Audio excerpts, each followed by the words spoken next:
Voltamos agora àquele problema onde a gente tem forças concorrentes em uma partícula.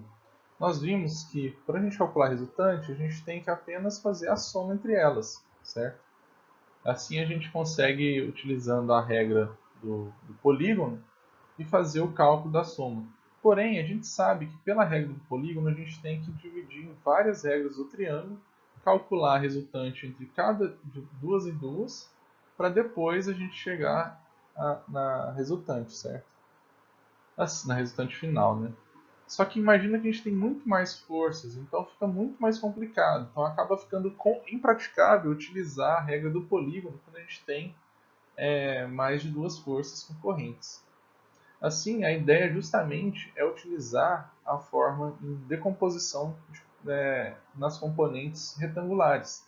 Assim, a gente consegue calcular, decompor cada uma das forças e depois combinar elas e a gente vai ter as componentes retangulares da resultante.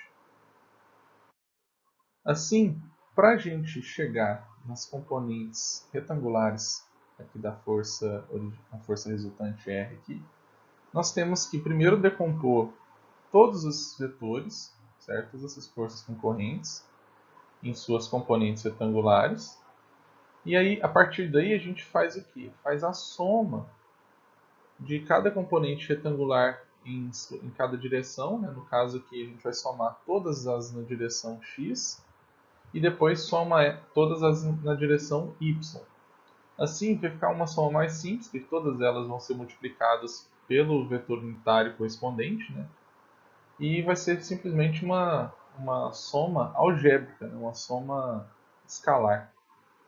A partir daí, nós temos então as resultantes em cada direção, em x e y, né? E j aqui. E aí depois é só fazer a soma, né? Utilizando aqui a regra do paralelogramo, ou até fazendo aqui o teorema de Pitágoras, né? Já que é perpendicular, e encontrar nossa força resultante. Utilizando aqui também a tangente, dá para usar a tangente aqui nesses dois componentes e achar também a direção dessa força resultante. Então é uma forma bem mais simples de se resolver problemas aqui com mais de três forças, três forças para frente, né? Utilizando a decomposição de forças em componentes retangulares. Então agora, para finalizar esse conteúdo, aqui temos um exemplo, né, um exercício para a gente resolver, que nós temos quatro forças atuando aqui nesse parafuso A. E basicamente é para encontrar a resultante, né, de todas essas forças concorrentes aqui. Assim a gente vai utilizar o método aí da decomposição em componentes retangulares. Então bora lá. Esse então é o exercício da página 33, problema resolvido 2.3. Aqui nós temos quatro forças sendo concorrentes, todas elas estão passando pela ponta de um parafuso, né?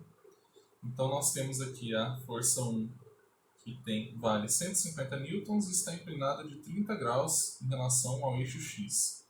A força 2, no valor de 80 newtons, está inclinada de 20 graus em relação ao eixo y. A força 3, que ela tem o valor de 110 newtons, está apontada na vertical para baixo. E a força 4, que ela tem um valor de 100 newtons e está com um ângulo de menos 15 graus, né? Que a gente está rotacionando ela aqui no sentido horário, em relação ao eixo x positivo. Okay? A ideia desse exercício é justamente nós decompormos todas essas forças e depois calcular a resultante.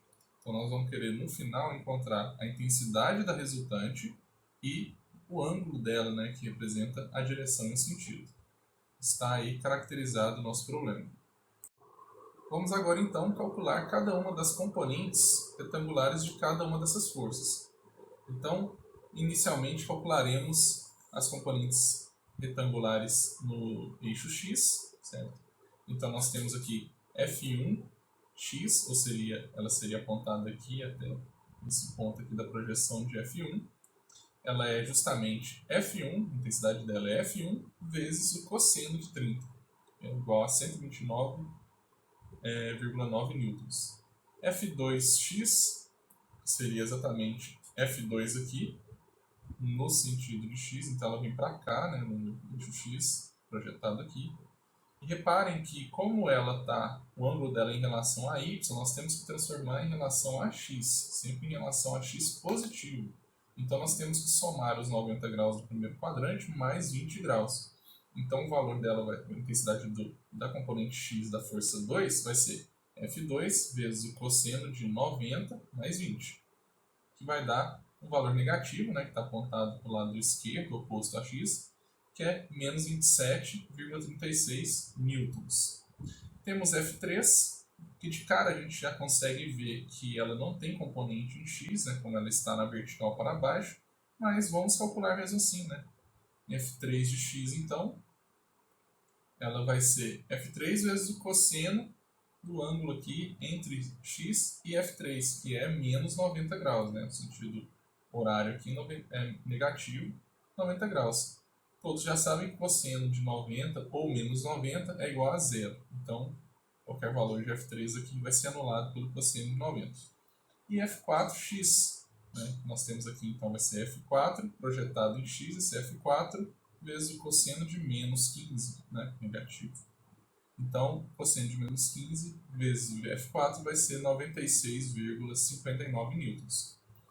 Agora, para y, vamos calcular aqui F1 de y, então vai ser essa componente aqui, okay, projetada no eixo y, vai ser exatamente F1 vezes o seno agora de 30, né? Seno, cateto oposto, lembra?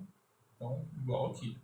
F1 vezes seno de 30 é exatamente metade, né? Meio, então 75 newtons.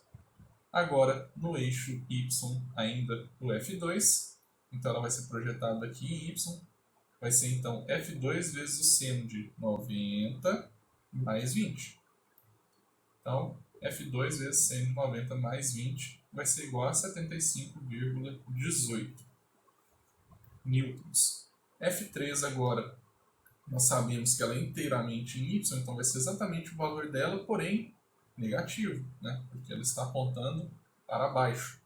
Então, para a gente encontrar o negativo, a gente vai simplesmente fazer igual a gente fez nas outras. Seno do ângulo em relação ao eixo x. O ângulo de F3 em relação ao eixo x, como já vimos, é menos 90. Então, seno de menos 90 vai ser menos 1. Então, é isso que dá o valor negativo aqui no F3. Então, menos 110 newtons. E F4y. Basicamente, a gente vai fazer F4 vezes o seno de menos 15. Esse valor aqui tem que ser negativo. Então, F4 vezes seno de menos 15, menos 25,88. Dessa forma, nós temos que calcular agora o somatório tanto de Fx quanto de Fy. Então, em Fx, nós temos aqui 129,90 menos 27,36 mais 0 mais 96,59. Isso vai dar um valor de 199,13 newtons. E para y, se for somar todos os y aqui, vai ser 75 mais 75,18 menos 110 menos 25,88. A gente vai ter um valor de 14,29 newtons. E dessa forma, então, como a gente já tem as duas componentes retangulares da nossa resultante, R, a gente já pode escrever ela em termos de suas componentes retangulares, né? Então, R aqui vai ser a componente em x que a gente multiplica pelo vetor unitário I, e a componente y que a gente multiplica pelo vetor unitário J. Então, temos aqui 199,13I mais 14,29J em newtons. O próximo passo agora é calcular a intensidade, né, e o ângulo dessa força resultante com base nas suas componentes retangulares. Bora lá! Fizemos aqui então, né, o cálculo das componentes retangulares, né, da nossa resultante. Então, agora é fazer o desenho aqui, né, que caracteriza justamente o que nós estamos procurando, que é a nossa resultante. e o ângulo aqui dela que indica o sentido da direção dessa nossa resultante, nossa força final, né? Então temos Rx aqui, né? Sentido de x, Ry, e esse ângulo θ tem que ser a partir de Rx, né? Que é o que a gente tem aqui, que é apontado no eixo x, certo? Então para isso a gente tem aqui que esse lado aqui, ó, do paralelogramo, é igual a Ry. Então nós temos um triângulo retângulo aqui. Então para calcular R, a gente enxerga ele como uma hipotenusa, onde Rx é o cateto adjacente ao ângulo θ e Ry é o cateto oposto. Então a primeira coisa é justamente aplicar o teorema de Pitágoras, né? Onde R vai ser igual a raiz de Rx ao quadrado mais Ry ao quadrado, que a gente vai acabar encontrando o valor de R de 199,65 newtons. Okay? E agora, para calcular θ, nós temos que calcular, então, a gente pode calcular tanto seno, quanto cosseno, quanto tangente. Vou utilizar tangente, seria a tangente de θ, seria o cateto oposto sobre o cateto adjacente. A gente sabe que o cateto oposto é o Ry sobre o cateto adjacente, que é Rx. Isso dá a nossa tangente de θ. Como eu procuro θ, eu aplico o arco tangente de θ, que vai ser arco tangente θ de arco tangente, né, de Ry sobre Rx. Okay? Então, o arco tangente de Ry sobre Rx vai nos dar o ângulo de θ, que é igual a 4,11 graus. Então, nós temos ali a nossa resultante, a intensidade dela, 199,65 newtons, e o ângulo que ela está no eixo x, que é 4,11 graus. Okay?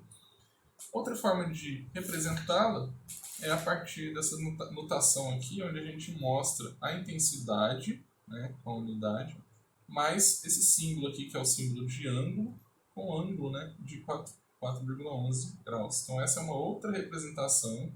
Reparem essa setinha aqui em cima da grandeza, que ela indica que você está falando de um vetor. Então, por exemplo, eu poderia colocar um vetor Rx aqui, poderia colocar vetores aqui em cima de F1. Eu optei por não fazê-lo para não complicar um pouco mais aqui para a gente. Okay? Então está aí resolvido o nosso exercício. Exercício resolvido, né, o problema resolvido lá, 2.3. E aí, finalizando os exemplos dessa aula. Então, para finalizar essa primeira parte aqui do capítulo, né, já passo aqui para vocês a primeira lista, certo? Ela é em cima dos exercícios do Beer. O nome do livro é Mecânica Vetorial para Engenheiros. É a 9ª edição, tá? Referente à estática, tá? E são esses exercícios aqui, suas respectivas páginas. Então, vou fazer todos eles aí. E obrigado pela atenção e bons estudos a todos.